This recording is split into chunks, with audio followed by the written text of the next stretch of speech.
The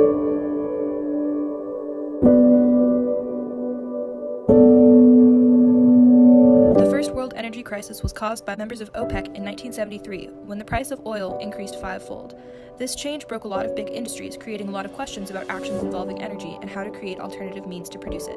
Nowadays, the pollution caused by fossil fuels is one of the main factors influencing many environmental problems we are facing: global warming, the greenhouse effect. However, the use of electric energy is responsible for the functioning of big and small cities. These problems encourage ecologists and owners of large companies to seek, through innovation, a type of sustainable method for clean and renewable energy. We acquire most of our electricity by burning carbon-rich fossil fuels, which turns water into steam, turning a turbine which generates electricity. There are other methods of harnessing kinetic energy to turn a turbine, such as nuclear, wind, and hydroelectric, but burning fossil fuels is still the most common. When you burn fossil fuels, it releases heat, carbon dioxide, nitric acid, sulfur, volatile organic compounds, ammonia, particulate matter, and many more chemicals into the air, harming the environment with the destruction of ecosystems, global warming, acid rain, and the greenhouse effect. Now to a dire warning about climate change. The solution to this problem? Stop using fossil fuels. But is it really that easy? Big countries like the US and China invest tens of billions of dollars every year into fossil fuel production, not even counting the cost of the existing infrastructure. As opposed to fossil fuels, which are estimated to run out in the next century and create mass pollution, humanity can turn to low-emission and renewable sources. Restructuring the world's energy production to be completely renewable is estimated to cost hundreds of trillions of dollars.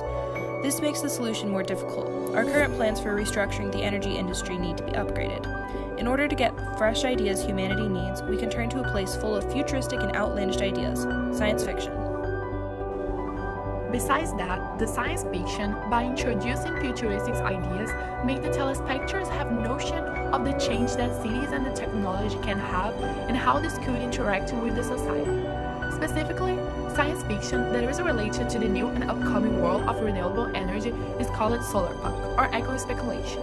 Solar punk and eco-speculation reveal possible outcomes with or without a renewable energy renaissance. Ectopia and its Preco-Ectopia emerging, both by Ernest Collenby, provide a look at a small nation that comes from the survivalist movement.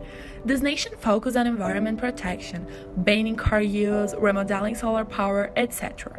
Although the premise of Ectopia was outlandish when it was writing in the 50s, the concepts aren't as shocking to us in the 21st century.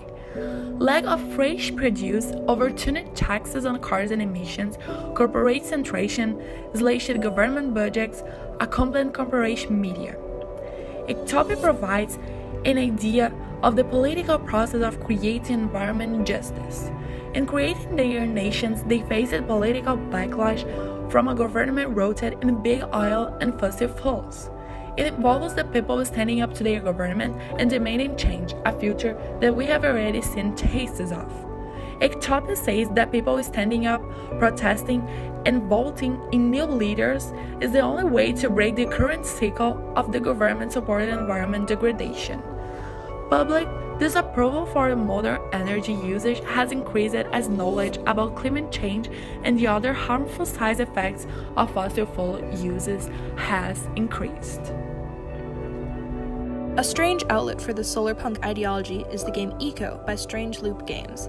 It is a massively multiplayer online game, MMO, that focuses on world building and community development, similar to the famous Minecraft, but everything you do affects the environment. A similar game, this time tabletop, Solar City by Games Factory provides a city-building experience with the added factor of existing environmental degradation.